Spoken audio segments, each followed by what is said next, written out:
Alors bonjour tout le monde, bienvenue à cette conférence de presse du Centre de prévention du suicide de Lanaudière. Moi, c'est Ghislain Dufresne, je suis porte-parole du Centre de prévention du suicide de Lanaudière, le CPSL. Avant de commencer, j'aimerais souligner la présence de Mme Angéline Coutu de Rainville, attachée politique de Gabrielle Sainte-Marie, députée de Joliette, Mme Michaëlle Hott, attachée politique de Nathalie Saint-Clair-Desgagnés, députée de Terrebonne, Madame Sonia Bruno, conseillère à la municipalité de Saint-Jean-de-Mata, Madame Véronique Venn, mairesse de la municipalité de Sainte-Marie-Salomé, et si d'autres élus ou leurs représentants se sont joints à nous via Zoom à la dernière minute, eh bien, je vous accueille aussi, mais de façon plus large, mais bienvenue. Alors, au nom des membres du conseil d'administration et de l'équipe du CPSL, je vous remercie d'être avec nous aujourd'hui. Votre présence et votre appui sont importants pour nous. Aujourd'hui, nous vous parlerons de la situation préoccupante dans laquelle l'organisme se trouve depuis plusieurs mois. Pour faciliter le bon déroulement... Ah, il y a quelqu'un qui a ouvert son micro, on dirait. Pour faciliter le... J'étais justement pour parler de ça. Le bon déroulement de la conférence, je demanderai à tout le monde de fermer leur micro, s'il vous plaît, sur Zoom. Si vous avez des téléphones aussi, peut-être les mettre sur vibration. Et je vous invite à conserver vos interrogations et vos interventions pour la toute fin. On va avoir une période pour ça. Après les allocutions. Donc, les journalistes qui désirent réaliser des entrevues avec Mme Joyce Lawless, directrice du CPSL, pourront également le faire après l'événement. Veuillez noter que la conférence est enregistrée via la plateforme Zoom et sera disponible dans quelques jours, et ce jusqu'au 28 avril, sur le site Internet pour le visionnement en différé pour les gens qui en font la demande. Là, on a la machine à glace qui vient de partir. J'espère que ça ne vous dérange pas trop, comme ça m'a dérangé. Mais on va vivre avec. Ça va sûrement s'éteindre dans quelques instants. Alors, pour commencer, on va y aller tout de suite avec notre premier interlocuteur. Je l'invite à prendre la parole dès maintenant. Voici. Bonjour. Au Québec, les statistiques les plus récentes font état de 1055 décès par suicide durant l'année 2020. Oui, j'y viens. En fait, c'est Pierre Deschaines, mon nom. Parmi ceux-ci, on compte 71 Lanaudois. Ce sont donc près de 6 personnes par mois qui ont mis un terme à leur vie, dont une proportion démesurée d'hommes chez qui l'intervention traditionnelle fonctionne souvent moins bien. Ensemble, ces personnes en ont laissé des centaines d'autres endeuillés. Des amis, des frères et sœurs, des conjoints, des conjointes, des enfants et des parents, comme moi. Je m'appelle Pierre Deschaines et il y a 19 ans, mon fils se suicidait. Le départ de Mathieu a laissé un grand vide dans ma vie. Et beaucoup de questions sont restées sans réponse, comme un casse-tête incomplet. Ma femme, Chantal, notre fille et moi avons dû apprendre à vivre avec ce vide sans Mathieu. Pour nous aider à y arriver, Chantal et moi nous sommes joints aux rencontres du groupe pour personnes endeuillées par suicide, organisé et animé par le Centre de prévention du suicide de Lanaudière. C'est pour éviter à d'autres personnes de vivre une telle douleur que j'ai décidé, il y a plusieurs années, de m'impliquer bénévolement au CPSL. J'ai aujourd'hui la chance de co-animer le groupe d'accompagnement. Cela me permet encore de partager mon expérience avec d'autres personnes et d'apprendre de la leur. Comme je suis producteur de bovins et sentinelle en prévention du suicide, j'ai également participé à plusieurs reprises à la route agricole. Avec une intervenante du CPSL, nous sommes allés rencontrer des agriculteurs à la ferme pour leur parler de prévention du suicide. Parce que je crois fermement à l'importance du CPSL et de sa mission, je siège depuis près de 2 ans à son conseil d'administration. Prendre part à ces activités m'a aidé à trouver un sens à une situation qui n'en a malheureusement pas. Je crois être bien placé pour témoigner de l'importance d'un organisme comme le CPSL, autant pour les personnes qui pensent au suicide que pour celles qui, comme moi, le subissent. Merci. Merci beaucoup, Pierre. Ton témoignage est très, très important pour nous aujourd'hui. J'invite maintenant Claude Sainte-Marie, président du conseil... excuse-moi, Claude. Je voulais pas regarder ma feuille, mais j'aurais dû. Claude Saint-Pierre, président du conseil d'administration du Centre de prévention du suicide de la Naudière, à prendre la parole. Merci, Ghislain. Bonjour à chacun de vous. Merci de votre présence, que ce soit en présentiel ou en ligne. Elle est très appréciée aujourd'hui. Le CPSL existe depuis l'an 2000. La grande majorité des membres de l'équipe du CPSL sont issus du domaine de l'intervention psychosociale et reçoivent, dès leur premier jour chez nous, une formation spécifique à l'intervention de crises suicidaires d'un minimum de 100 heures. En 23 ans, notre équipe a su développer une expertise solide et est venue en aide à des milliers de Lanaudoises et Lanaudois. Chaque année, elle répond en moyenne à plus de 3500 appels, provenant majoritairement de personnes en détresse, d'autres qui sont inquiètes pour une personne suicidaire, ou d'autres encore qui doivent se relever après qu'un proche ait commis l'irréparable.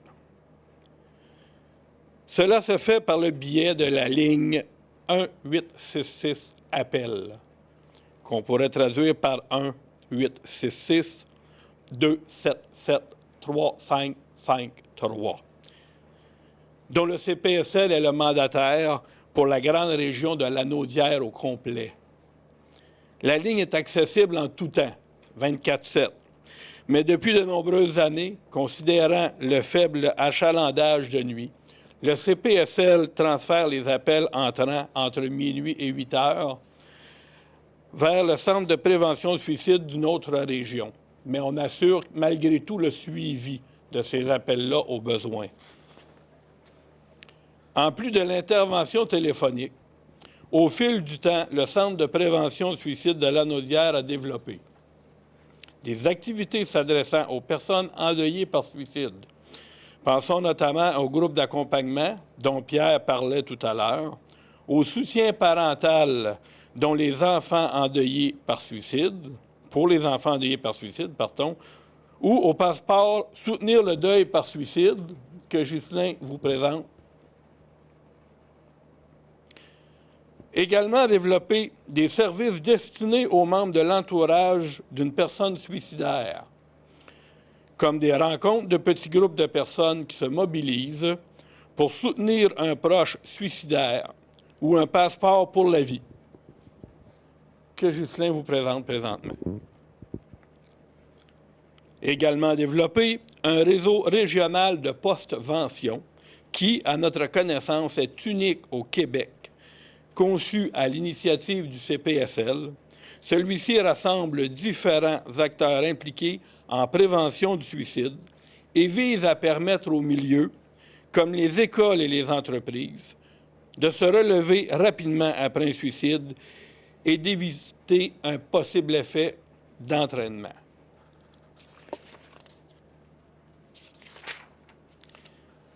Il y a aussi différents projets particuliers, comme entre autres la route agricole, dont Pierre vous parlait également, qui vise à mettre en lumière chez les acteurs de ce milieu les éléments pouvant engendrer de la détresse et à les outiller pour reconnaître cette détresse chez leurs proches et leurs collègues. La chaîne de gars, une chaîne YouTube sur laquelle on retrouve des témoignages d'hommes qui ont traversé une crise suicidaire et des présentations de ressources d'aide disponibles dans la région. Rappelons que ce projet, unique à la Naudière, a été développé en collaboration avec un comité d'hommes qui ont voulu que leur expérience liée au suicide en aide d'autres à s'en sortir et à rester en vie. Le CPSL dispense aussi des formations pour aider les intervenantes et intervenants lanaudois à mieux accompagner une personne suicidaire. Il prend également en charge le déploiement et le maintien du réseau de sentinelles en prévention du suicide partout dans la région. À cela s'ajoutent de nombreuses activités de sensibilisation et de prévention. Un colloque annuel dont la 20e édition a eu lieu en 2022 et plusieurs actions originales réalisées dans le cadre de la Semaine nationale de prévention du suicide. En 2001, on dénombrait 84 suicides dans la région. Comme Pierre l'a mentionné plus tôt, en 2020, on en comptabilisait 71. L'évolution à la baisse du nombre annuel de suicides dans la Naudière, observé en 23 ans d'existence, nous porte à croire que le travail acharné du CPSL a porté fruit.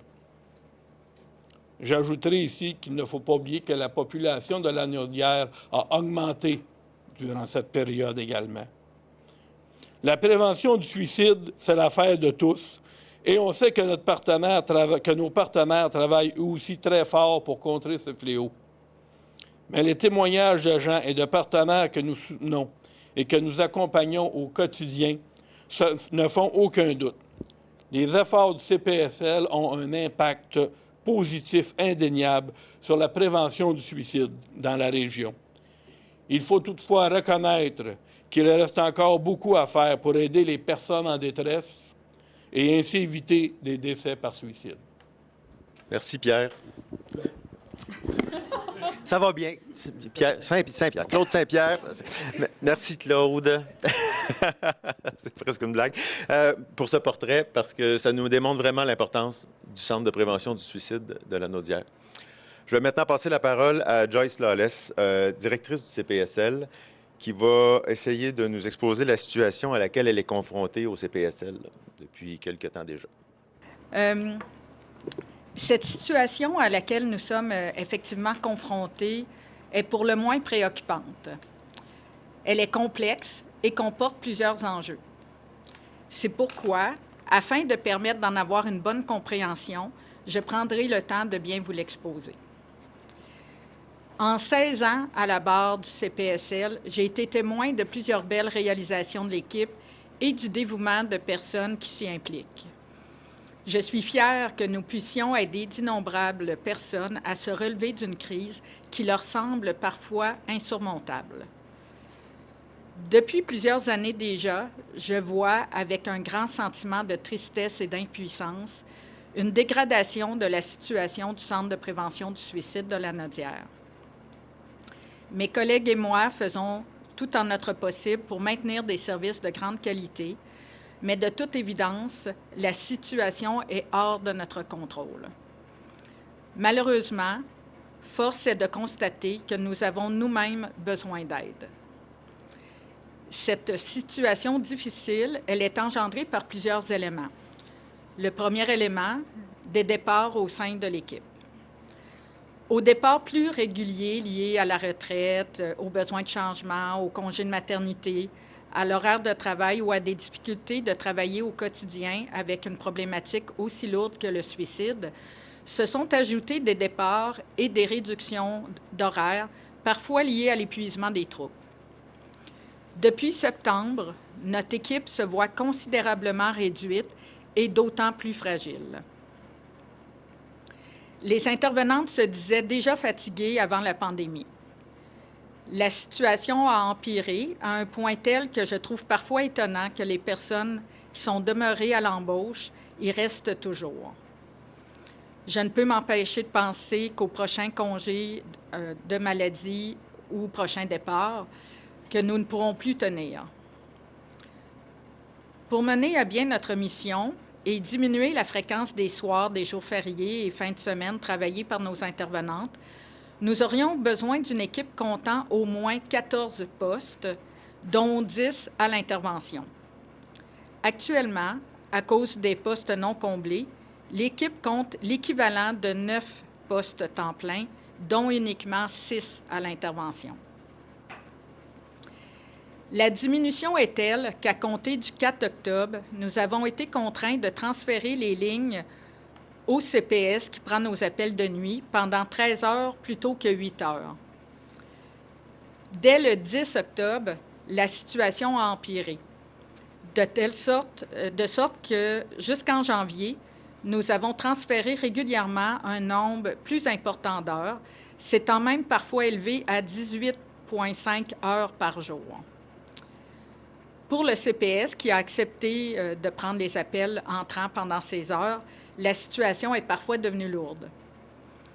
Jusqu'à maintenant, ce CPS partenaire parvient à répondre à nos demandes de transfert d'heures supplémentaires. Toutefois, nous sommes conscients de la charge qui s'ajoute sur les épaules des membres de son équipe et nous sommes inquiets à ce sujet. Deuxième enjeu, des difficultés de recrutement.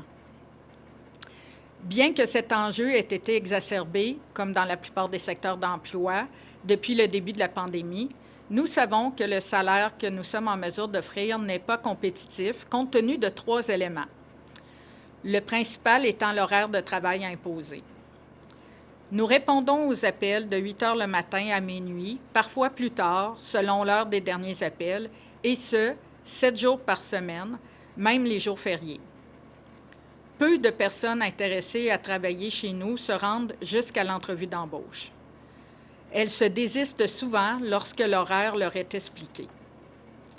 Rappelons à ce sujet que les emplois dans le milieu communautaire sont principalement occupés par des femmes, dont plusieurs sont mères et certaines ont la garde partagée des enfants. Nous ne sommes donc pas un employeur de premier choix pour celles-ci. Le deuxième élément est la problématique elle-même. Les questions de vie ou de mort, c'est notre quotidien. Les intervenantes font parfois face à beaucoup de stress et ne sont pas à l'abri de la fatigue de compassion. Le dernier élément est le fait que, pour maintenir de hauts standards de qualité et répondre aux critères nous permettant d'être mandataires de la ligne 1866 appel, nous exigeons que les membres de notre équipe d'intervention soient titulaires d'un diplôme collégial ou universitaire lié au domaine psychosocial. À formation égale, et pour un horaire habituellement moins contraignant, nos partenaires du secteur public offrent souvent de meilleurs salaires. Plusieurs actions ont été mises en place depuis plus de 2 ans pour pallier la situation. Nous avons embauché des personnes à temps partiel plutôt qu'à temps plein, malgré les limites et le surplus de temps à consacrer à la formation et à l'encadrement que cela représente pour nous. Nous avons créé des liens avec des ressources contractuelles pour certaines tâches dans le but d'alléger la charge de travail de l'équipe. Couper pour une période indéterminée le poste d'agente de développement et communication afin de réinjecter les sommes ainsi économisées dans d'autres postes, malgré l'impact négatif que cela représente pour la promotion du CPSL et de ses services, ainsi que sur le développement de certaines activités. Nous avons augmenté les salaires plus d'une fois dans la même année, allant même jusqu'à risquer un déficit substantiel. Par exemple, en octobre 2020, le taux horaire pour un poste d'intervention était de 18 $. Nous offrons maintenant 25 $, sachant pertinemment que cela ne représente pas encore un salaire adéquat pour un milieu aussi exigeant que le nôtre. Le 21 septembre, en réunion spéciale, notre conseil d'administration a entériné une proposition d'arrêt de certains services. Ainsi, nous avons coupé la quasi-totalité des activités liées aux sentinelles en prévention du suicide. Coupé presque toutes celles liées à la Semaine nationale de la prévention du suicide, ne conservant que des outils déjà existants, disponibles en ligne et n'engendrant pas de surplus de travail pour notre équipe. Diminuer significativement les activités de formation, décréter qu'il n'y aurait pas de colloque annuel en prévention du suicide en 2023. Rappelons que celui-ci vise à outiller des intervenantes et intervenants de toute la région. Il n'y a pas eu de route agricole, pas non plus d'ajout de capsules vidéo à la chaîne de gars. Il y a eu arrêt du soutien au réseau d'échange d'endeuillés par suicide pour ceux qui restent. Et finalement, pas de développement d'outils supplémentaires pourtant si utiles et pertinents pour le réseau régional de postvention. En plus d'être le seul organisme reconnu par cette institution pour agir spécifiquement en prévention du suicide dans la région, le CPSL reçoit un financement du CIS de la Nodière par le biais du programme de soutien aux organismes communautaires, le PSOC. De par sa mission et compte tenu des critères tout à fait logiques de la ligne 1866 APL, il doit obligatoirement être ouvert 24 heures, 7 jours par semaine, et son financement à la mission devrait en tenir compte. Nous savons que nous ne pouvons pas compter uniquement sur la subvention à la mission du PSOC. C'est pourquoi, chaque année, le CPSL diversifie ses sources de revenus. Toutefois, contrairement au financement à la mission du PSOC, ces dernières représentent des revenus non récurrents qui ne peuvent financer des postes permanents. Nous sommes aussi conscients que la question du sous-financement des organismes communautaires ne touche pas que le CPSL, mais l'ensemble des organismes. Toutefois, les obligations liées à nos heures d'ouverture font qu'il s'avère complètement impossible de réaliser pleinement notre mission avec le financement qui nous est octroyé. Mission qui, rappelons-le, nous amène à poser différentes actions qui sauvent directement des vies de l'Anaudois de tout âge et de tous les milieux. La situation est d'autant plus ironique quand on pense qu'au printemps 2022, le ministère de la Santé et des Services sociaux adoptait une nouvelle stratégie nationale en prévention du suicide.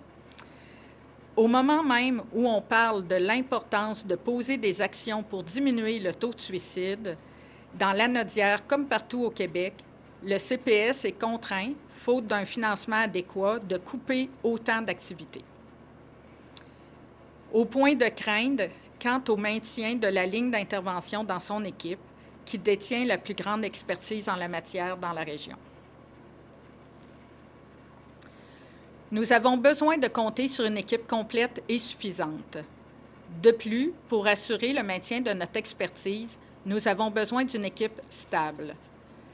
Il nous apparaît donc impératif d'offrir des salaires adaptés aux conditions imposées par notre réalité et au niveau de responsabilité qui incombe aux intervenantes et intervenants qui assurent une réponse à la ligne.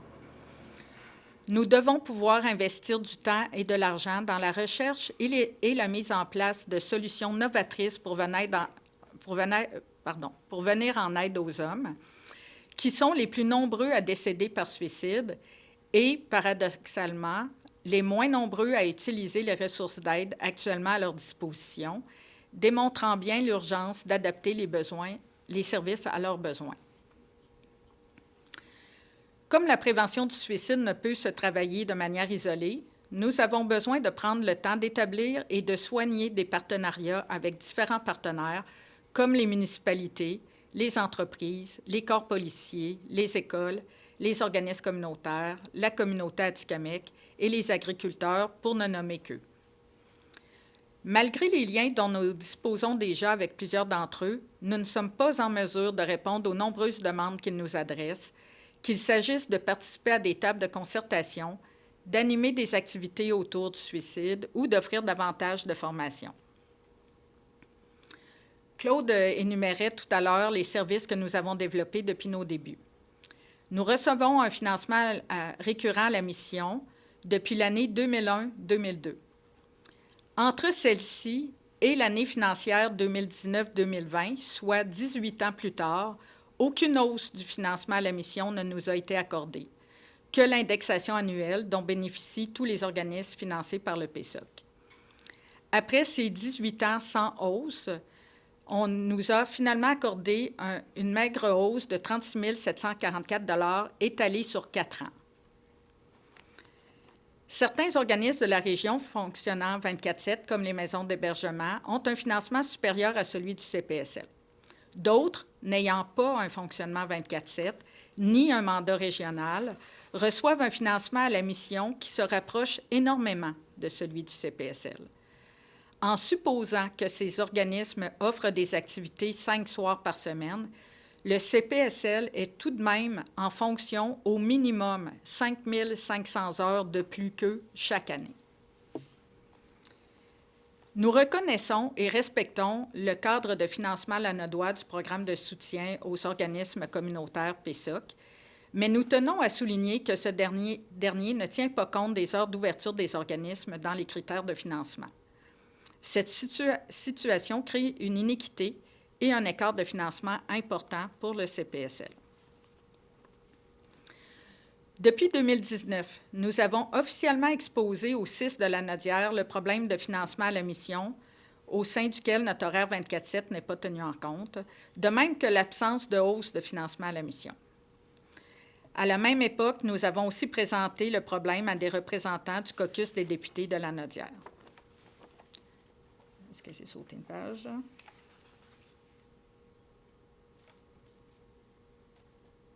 Je n'ai pas sauté de page, hein? Non. J'ai beaucoup de pages. 5 vient tout de suite après 4. Oui, mais je me demandais si j'avais lu la 4. Mais oui, hein, je l'ai lu. Confirmation. Donc, en 2021, dans le cadre d'une demande portée de façon provinciale par le regroupement des centres de prévention du suicide du Québec, nous avons adressé au CIS de la Nodière et aux députés provinciaux une demande d'ajout d'une nouvelle catégorie dans la typologie du PSOC.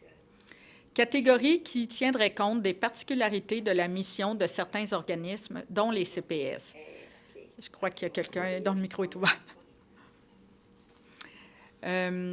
Donc, catégorie qui tiendrait compte des particularités de la mission de certains organismes, dont les CPS. Nous avons obtenu l'appui du CIS de la Nodière à ce sujet. En octobre dernier, nous avons tenu une nouvelle rencontre avec des représentants du CIS de la Nodière pour les informer de la situation actuelle du CPSL. À la mi-janvier, nous avons rencontré la responsable, ou plutôt la présidente du caucus lanodois des députés provinciaux. L'accueil et la compréhension de la situation ne font jamais défaut, non plus que la reconnaissance de l'expertise et de l'importance de l'organisme. Malgré de récentes modifications aux règles et à la typologie actuelle qui ne tiennent pas compte du nombre d'ouvertures des organismes, le CPSL reçoit actuellement un financement comparable à celui d'organismes qui ne sont pas en fonction 24/7. Je sais que je vous l'ai dit précédemment, mais c'est quand même important de le répéter. De plus, malgré l'adoption de la nouvelle stratégie nationale en prévention du suicide, aucune somme récurrente et significative au financement à la mission n'a été annoncée pour appuyer la réalisation de la mission des CPS du Québec.